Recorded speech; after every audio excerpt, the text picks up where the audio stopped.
friends, welcome to Annams recipes. இன்னைக்கு நம்ம சாமை வச்சு சாம்பார் சாதம் எப்படி செய்யலாம்னு பார்ப்போம். நிறைய பேர் என்கிட்ட கேட்டிருந்தீங்க மில்லட் ரெசிபிஸ் செஞ்சு காமிங்க, டயபெட்டிக் ரெசிபிஸ் செஞ்சு காமிங்க, வெயிட் லாஸ் ரெசிபிஸ் செஞ்சு காமிங்கன்னு. சரி, சாமையை வச்சு சாம்பார் சாதம் செய்யலாம். இது மூணுக்குமே ஆப்டாக இருக்கும், கரெக்டாக இருக்கும். ஏன்னா வெயிட் லாஸ் பண்ணுறவங்களும் சாம்பார் சாதம் இந்த மாதிரி செஞ்சு எடுத்துக்கலாம். சாமையில் டயபெட்டிக் உள்ளவங்களும் இந்த ரைஸ் எடுத்துக்கலாம்.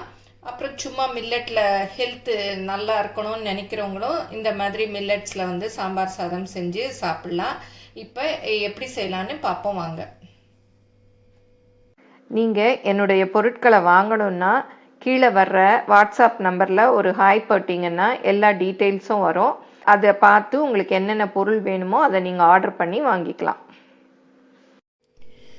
இப்போ சாம்பார் சாதத்துக்கு தேவையான பொருள் என்னென்னு பார்த்துக்கலாம். சாமை வந்து இந்த மாதிரி குட்டி குட்டியாக இருக்கும். இதுதான் வந்து நான் இந்த ஆளாக்கில் ஒரு ஆளாக்கு எடுத்து நல்லா 2-3 தடவை கழுவிட்டு, அந்த தூசி மாதிரிலாம் வரும், கழுவிட்டு ஒரு டம்ளர் தண்ணியில் ஊற வச்சுருக்கேன். நம்ம பொதுவாகவே வந்து மில்லட்ஸ் எல்லாம் சமைக்கிறதா இருந்தால் நம்ம சும்மாவே சமைச்சிக்கலாம். இப்போ இன்றைக்கி சாம்பார் சாதங்கிறதுனால நான் இன்றைக்கி குக்கரில் வைக்க போகிறேன். இதுக்கு வந்து நான் இன்றைக்கி பீன்ஸும், கேரட்டு, தக்காளி, சின்ன வெங்காயம், பச்சை மிளகாய் போடுறேன். நீங்கள் வந்து முருங்கைக்காய், கத்திரிக்காய் அந்த மாதிரி எந்த காய் வேணாலும் சேர்த்துக்கலாம். இதுக்கு வந்து சாம்பார் பொடி அரைச்சி வச்சுருக்கேன். அது எப்படி அரைக்கிறதுங்கிறத வீடியோவில் இப்போ பார்க்கலாம். அப்புறம் புளி கொஞ்சம் ஊற வச்சுருக்கேன். அப்புறம் 1 டம்ளர் சாமை எடுத்ததுனால 1/4 டம்ளர் அளவுக்கு இந்த துவரம்பருப்பு, மஞ்சள் பொடி போட்டு வேக வச்சுருக்கேன். இப்போ இந்த சாம்பார் சாதத்துக்கு ஒரு பொடி அரைச்சிக்கலாம். அதுக்கு வந்து வத்தல் மிளகாய் 6 எடுத்திருக்கேன், 2 டீஸ்பூன் மல்லி, 1 டீஸ்பூன் துவரம்பருப்பு, 1/2 டீஸ்பூன் வெந்தயம், கொஞ்சம் ஒரு 1/4 டீஸ்பூன் அளவு பெருங்காயம், கொஞ்சம் ஒரு 10-15 கருவேப்பிலை. இவ்வளோ தான். டயபெட்டிஸ் இல்லாதவங்க நீங்கள் கொப்பரை தேங்காயோ இல்லை ஃப்ரெஷ் தேங்காயோ ஒரு 2 டேபிள் ஸ்பூன் சேர்த்துக்கலாம். இதுக்கு வந்து எண்ணெயெல்லாம் ஊற்ற வேண்டாம், சும்மாவே வறுத்துக்கலாம். ஃபஸ்ட்டு வந்து துவரம்பருப்பு போட்டுக்கிறேன். இது கொஞ்சம் வறுப்பட்டதும் அப்புறம் வெந்தயம் போட்டுக்கலாம். இந்த பொடியை வந்து நீங்கள் நிறைய வேணும்னாலும் அரைச்சி பாட்டிலில் வச்சுக்கிட்டிங்கன்னா சாம்பார் சாதம் செய்யறச்சே போட்டுக்கலாம். இப்போ வந்து வெந்தயம் போட்டுக்கலாம், அப்புறம் பெருங்காயம் போட்டுக்கலாம். இது கொஞ்சம் வறுப்பட்டதும் மல்லி போட்டுக்கலாம். இப்போ வந்து இது நல்லா வாசம் வருது, வறுப்பட்டுருச்சு. இப்போ வந்து மல்லி போட்டுக்கலாம், கருவேப்பிலையும் போட்டுக்கலாம். மல்லியெல்லாம் சீக்கிரம் வறுப்பட்டுரும். அப்புறம் இந்த வத்தல் மிளகாயும் போட்டுக்கலாம். அடுப்பை மீடியமில் வச்சு வறுத்துக்கங்க. இப்போ நல்லா வறுப்பட்டுருச்சு, போதும். அடுப்பை ஆஃப் பண்ணிடலாம். ஆறினதும் மிக்சியில் போட்டு அரைச்சிக்கலாம். இப்போ வறுத்து வச்சுருந்தோம்ல, ஆறினதும் மிக்சியில் போட்டு இந்த மாதிரி அரைச்சாச்சு. ரொம்ப நைஸாக அரைக்கணும்னு இல்லை, கரகரப்பாக அரைச்சிக்கலாம். இந்த பொடியை நீங்கள் நிறைய அரைச்சி வச்சுட்டிங்கன்னா சாம்பார் சாதம், நம்ம டிஃபனுக்கு சாம்பார் வைக்கிறோம் இல்லையா, அதில் எல்லாம் கூட போட்டுக்கலாம், நல்ல வாசமாக இருக்கும். இப்போ ஊற வச்ச சாமையை இதில் போட்டுக்கலாம். நான் 1 டம்ளர் தண்ணி ஊற்றி ஊற வச்சுருக்கேன். சாம்பார் சாதங்கிறதுனால நம்ம கூட தண்ணி ஊற்றிக்கலாம். எப்போவுமே மில்லட்ஸ் வேக வைக்கிறதுக்கு 1 டம்ளருக்கு 3 டம்ளர் தண்ணி வைப்போம். இன்றைக்கி சாம்பார் சாதங்கிறதுனால கொஞ்சம் கூடவே வச்சுக்கலாம். நமக்கு பொங்கல், சாம்பார் சாதம்லாம் குழைவாக வேணும் இல்லையா, அதனால் தண்ணி கூட இருந்தால் பரவாயில்ல. அப்படி பத்தலைன்னாலும் நீங்கள் வந்து கடைசியில் சூடு பண்ணி கூட ஊற்றிக்கலாம். இப்போ 2, ஃபஸ்ட்டே ஊற வச்சது 1, இது 2, 3, 4 நிறைய. இப்போ பருப்பு வேக வச்சுருக்கோம் இல்லையா, அதையும் போட்டுக்கலாம்.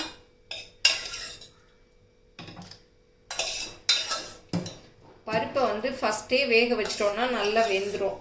ஏன்னா சில சமயம் நம்ம இந்த அரிசி கூட போட்டோம்னா அரிசி நல்லா வெந்துடும், பருப்பு வேகாது, அப்புறம் வந்து குழஞ்சி இருக்காது சாம்பார் சாதம். அதனால நம்ம தனியாக வேக வச்சுக்கிட்டோம்னா நல்லா மசிஞ்சு வெந்துடும். இப்போ காய்கறி எல்லாம் போட்டுடலாம். கேரட் வந்து நான் தோலோடு தான் போட்டிருக்கேன். தோலோடு போட்டால் ரொம்ப நல்லது. நல்லானா மண் போக கழுவிட்டோன்னா தோலோட நறுக்கி போட்டுக்கலாம். பீன்ஸ் வந்து ஒரு 15 பீன்ஸு, மீடியம் சைஸ் கேரட் 1, அப்புறம் வந்து ஒரு 10 சின்ன வெங்காயம் முழுசாகவே போட்டுக்கலாம். அப்புறம் ஒரு பச்சை மிளகாய் சும்மா வாசத்துக்காக, அப்புறம் ஒரு மீடியம் சைஸ் தக்காளி. இந்த புளியை கரைச்சி ஊற்றிடலாம். புளி வந்து கொஞ்சம் நீங்கள் சாம்பாருக்கெலாம் எவ்வளோ போடுவீங்களோ அந்த அளவு போதும். அதையும் இதில் அப்படியே ஊற்றிடலாம். அப்புறம் இதுக்கு தேவையான உப்பு போட்டுக்கலாம். நான் கல் உப்பு தான் போடுறேன். அப்புறம் சாம்பார் பொடி, நம்ம தினம் சாம்பார் வைப்போம் இல்லையா, அதுக்கு போடுற பொடி ஒரு ஸ்பூன் அளவு. உங்களுக்கு காரம் எவ்வளோ வேணுமோ அதை பார்த்து போட்டுக்கோங்க. நான் வந்து எங்களுக்கு 1.5 ஸ்பூன் போடுறேன். அப்புறம் வந்து நம்ம இப்போ வறுத்து அரைச்சோம் இல்லையா, அந்த பொடி ஒரு ஸ்பூன். அது நல்லா வாசமாக இருக்கும். உங்களுக்கு எவ்வளோ தேவையோ அப்போ போட்டுக்கலாம். காரம் போட்டு நல்லா மிக்ஸ் பண்ணி விட்டுக்கணும். நம்ம எவ்வளோ சாமி போடுறோமோ அதுக்கு ஏற்றபடி இந்த மிளகாப்பொடி அளவுகள் எல்லாம் நம்ம போட்டுக்கணும். இப்போ நல்லா மிக்ஸ் பண்ணி விட்டுருங்க. மிக்ஸ் பண்ணி விட்டு உப்பு காரம் எல்லாம் கூட கொஞ்சம் செக் பண்ணிக்கலாம். காரம் பத்தலைன்னா இப்போ நம்ம வறுத்து அரைச்சோம் இல்லையா, அந்த சாம்பார் பொடி கூட போட்டுக்கலாம். இப்போ வந்து குக்கரை மூடிடலாம். கடைசியாக தாளிச்சு கொட்டினா தான் வாசமாக இருக்கும். மூடி ஒரு 3 விசில் விட்டுறணும்.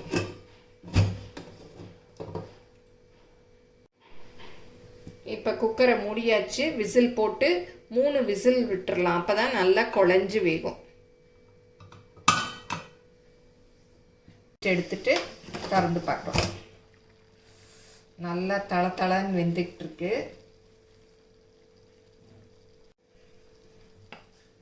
பாருங்க, நல்லா வெந்துருச்சு. இந்த மாதிரி இருந்தால் தான் நமக்கு நேரம் ஆனால் கூட அது இறுகாமல் அப்படியே தளர்த்தியாக இருக்கும். பாருங்க, சூப்பராக வெந்துருச்சு. நல்லா இதுக்கு வந்து நம்ம தாளித்து விட்டுறணும். இப்போ தாளிச்சிடலாம். இப்போ கடாயில் வந்து ஒரு 2 ஸ்பூன் அளவு எண்ணெய் ஊற்றிக்கிட்டா போதும்.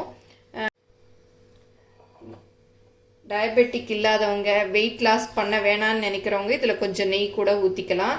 இப்போ இதில் வந்து கடுகு, அப்புறம் வந்து உளுத்தம்பருப்பு, அப்புறம் சீரகம், வெந்தயம்.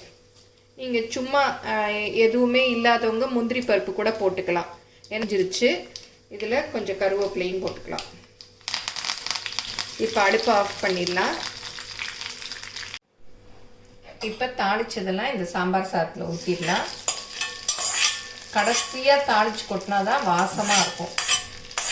நான் பெருங்காயம் போடல, ஏன்னா நம்ம அந்த சாம்பார் பொடி வறுத்து அரைச்சோம் இல்லையா, அதுலேயே பெருங்காயம் இருக்குது. அதனால் அதுவே போதும்.